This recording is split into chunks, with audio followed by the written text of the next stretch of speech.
Here's the scenario. You're injured in a collision and your insurance company is denying your claim. It happens far too often. If it happens to you, call me, Brian Goldfinger of Goldfinger Personal Injury Law. My team and I work for people just like you. We don't accept cases on behalf of insurance companies, so you and your family can make sure that you're in good hands. Visit goldfingerlaw.com and get us working for you. Get Goldfinger today. You know what I want? I want a top sand.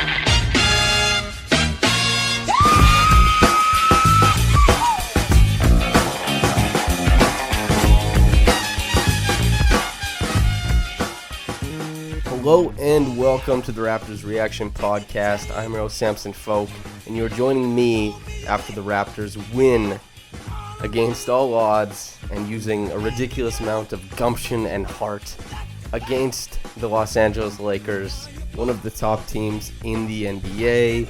They have LeBron James, they have Anthony Davis, they have former Raptor and NBA champion Danny Green. The Raptors, without Kyle Lowry, without Serge Ibaka, found a way to win at Staples Center in the Lakers' house. And my God, what a win. I think most Raptors fans will agree with me that the rest of this trip doesn't really matter. And there is something about the Lakers being the Lakers, LeBron being on the Lakers, and the Lakers' exceptionalism that every sports fan knows about and detests, that makes this being an underhanded team and going in and giving the Lakers a quick spank on the butt. It makes this extra sweet. It makes this the signature win of the season so far. And it was a heck of a game to watch, man. It was something else. The game started out for the Lakers really well. I guess that goes without saying. The Raptors had to get used to playing without Kyle Lowry, playing without Serge Ibaka. Obviously, the first part of that, Lowry, that came first in the game. And the Raptors, there was a bit of dysfunction in the offense off the start.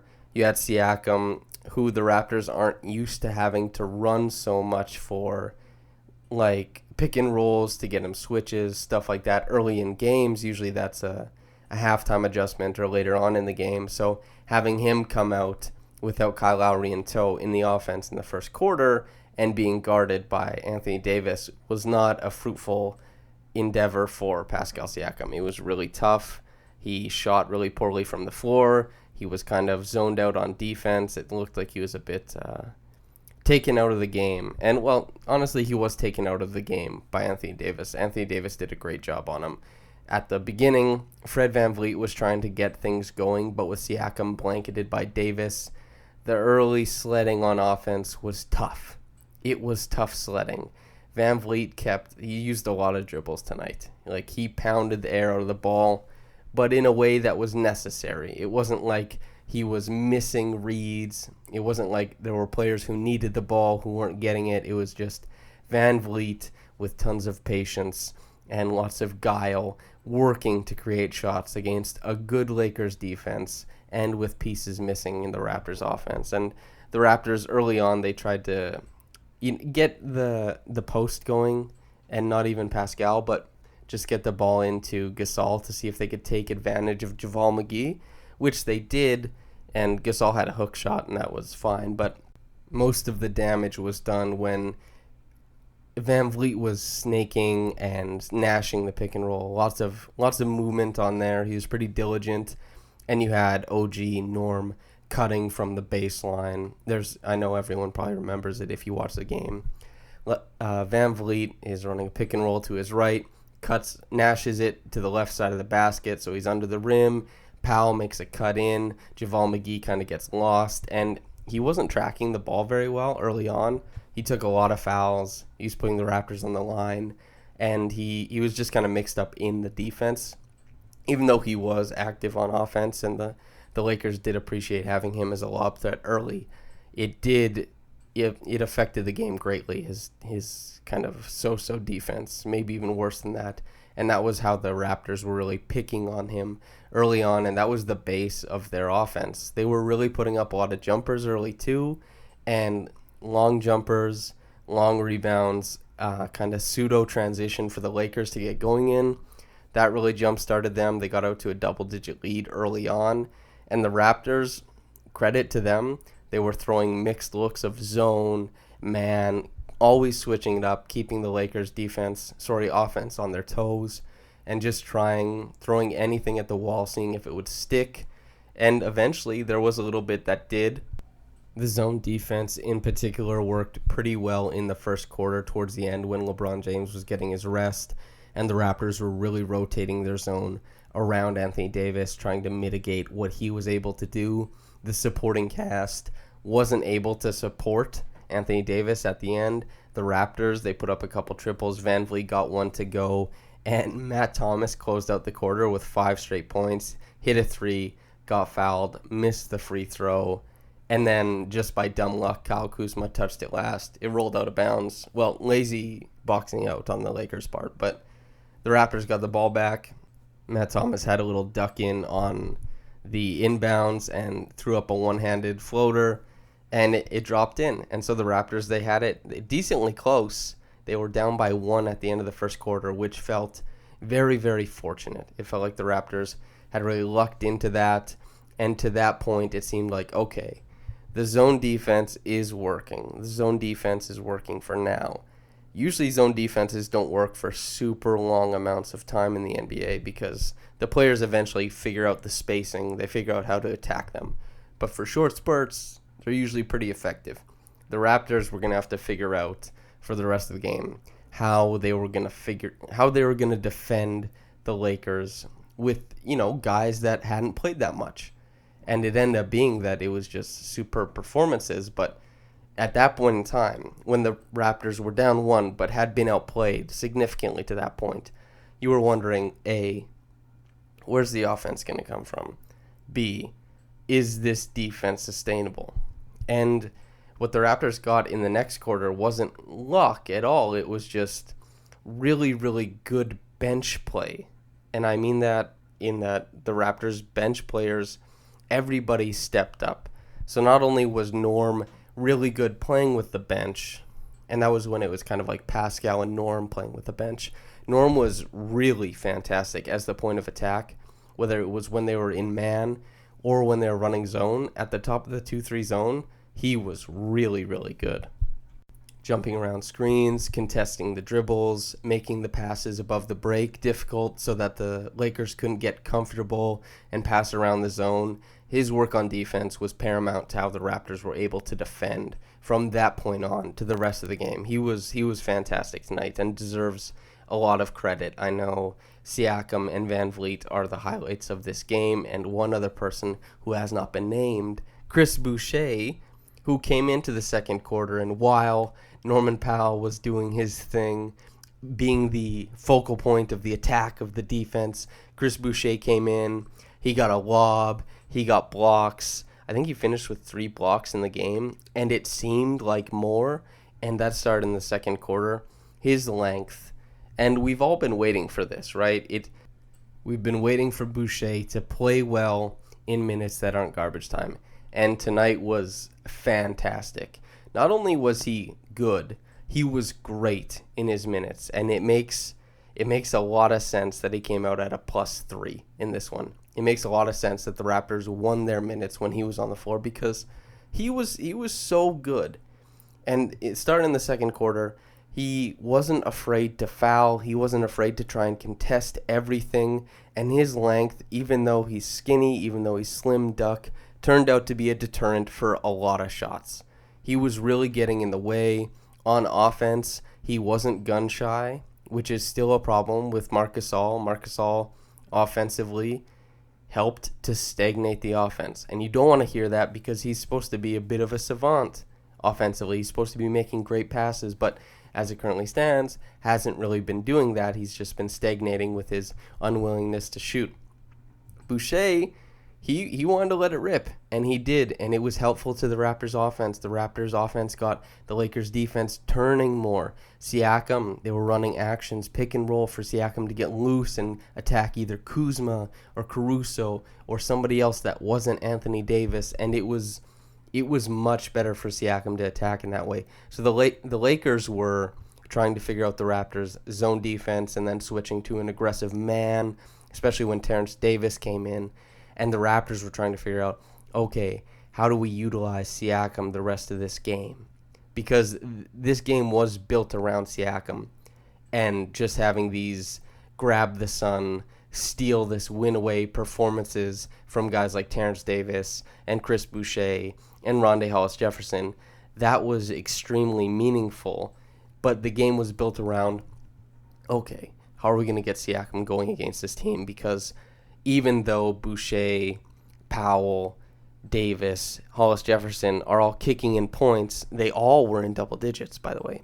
10 points for Hollis-Jefferson, 13 for Terrence Davis, 15 for Boucher. That's fantastic, but you weren't sure when those points were going to come. They did a really good job of capitalizing on their opportunities, all of them, but they weren't being manufactured for. The Raptors needed to manufacture points for Pascal, and they figured that out to a degree in the latter half of the second quarter. Started finding a way to make it work, and that was awesome to see.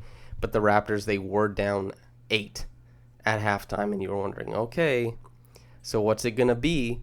And the Raptors in the third quarter, you're still waiting for the other shoe to drop, right?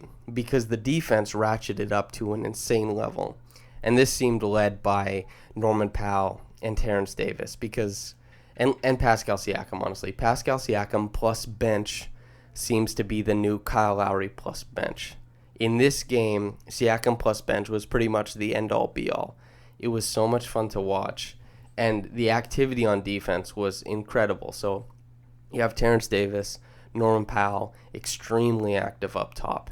Siakam, Boucher, patrolling down low, a constant motion, and maybe a bit lucky that there weren't more fouls, but the defense honestly seemed really strong. It was wild, it was hectic, but it was effective, and the Raptors, they clung on to that. Nurse let those units ride, and the Raptors, they really got big minutes from them, and to limit the Lakers to 18 points in the third quarter, finding a way to get the ball out of LeBron's hands, to get the ball out of Anthony Davis's hands, and so much to the point that Anthony Davis got so sick of having to pass out of opportunities that he just started taking mid-range shots and three-point shots. And while he did hit a good percentage of them, the Raptors had already accomplished their goal of moving him away from the basket. That was the whole point. Even though he was hitting from mid-range, and that sucks. Even though he was hitting from downtown, and that sucks. Even getting him away from the basket allows the back end of the Raptors defense to kind of, okay, reset, to be there for help side because he's not a lob threat, because he's drifted away from the basket. And that third quarter, that was established. That was where the Raptors really changed the game. Everything kind of swung on its head, and they tied the game up going into the fourth. And it was, you win this quarter, you win the game. And there was, still following those bench units. You have Terrence Davis, once again, Powell, Boucher, and I know Powell started tonight, but all these guys, they went on a massive run. I think it was 13-3.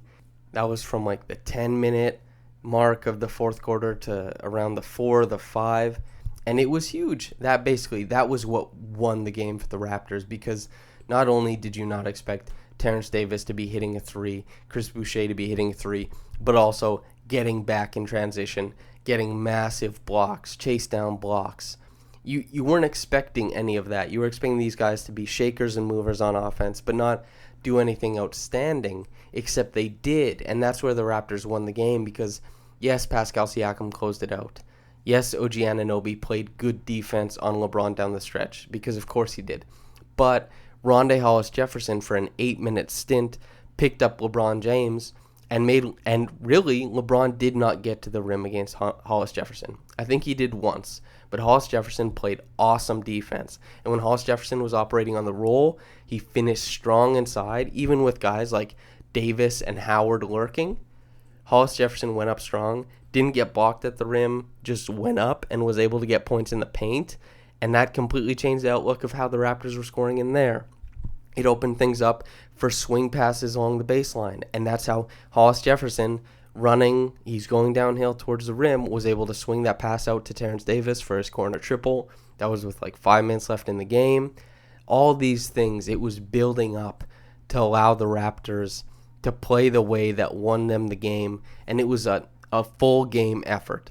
It wasn't stints. The Raptors had to set the groundwork in this game. The Raptors had to establish it. They had to work on it. They had to move Davis away from the rim, and then establish their dominance defending the interior. Then they had to move James away from being a driver, and then establish their help side defense. And then they started giving up some more weak side shots, but that was okay because the Raptors had kept their shooters cold for a large part of the game.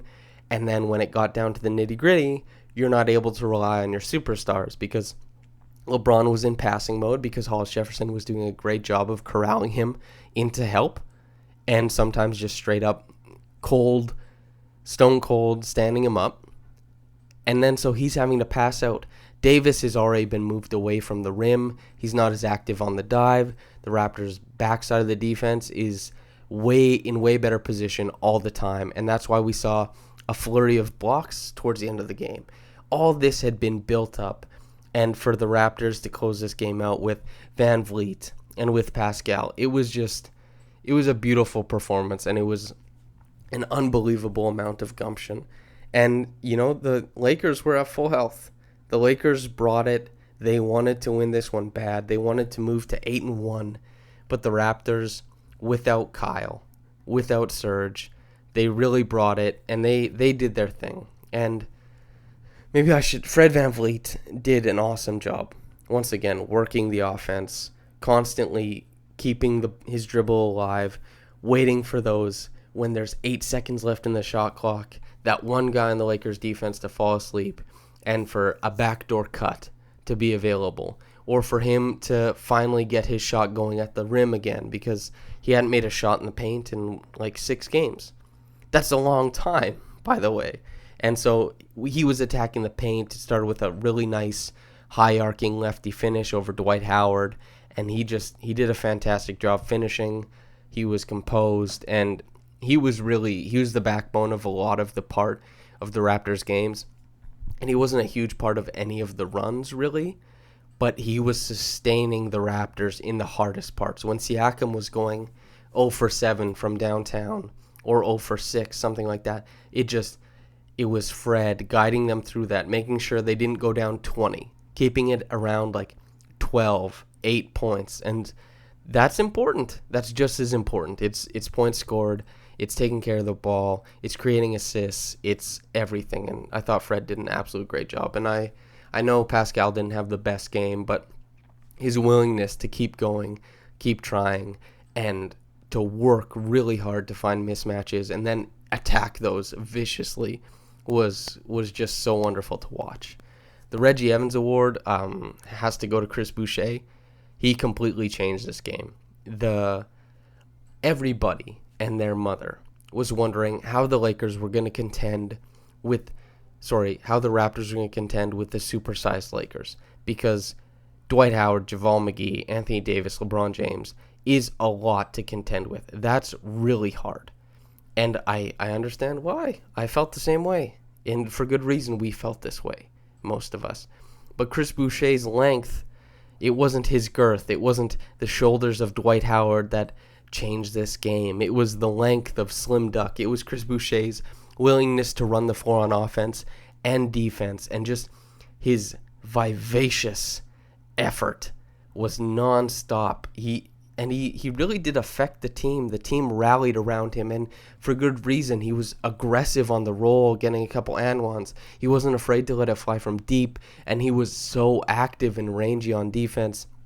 I felt like this was the culmination of all the things that have been building up for him. And if this is a jumping off point, then yes, that's great, because this would be quite a jumping off point. And it was, man, to watch him change this game against a top flight team that was not taking this game for granted. I don't think they did.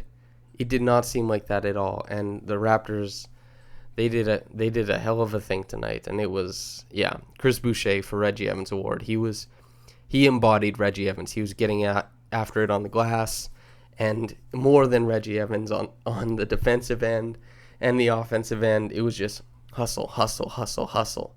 It was quite the performance to watch. The Mitchell Robinson Award goes to Kyle Kuzma, and this isn't the Raptors villain.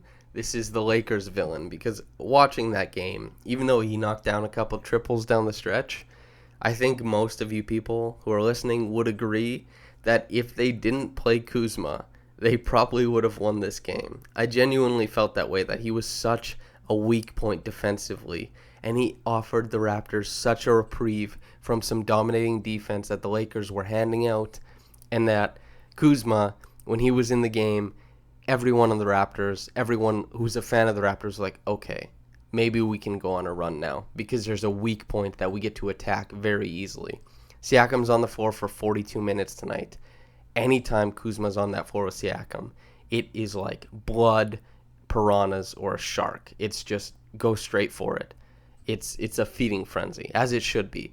And Kuzma is definitely the villain for the Lakers. A hero to the Raptors, but for tonight, a villain to the Lakers, because they probably should have won this game, and they had some letdowns, and they didn't. They lost to the Raptors, and Kyle Kuzma, a villainous for them.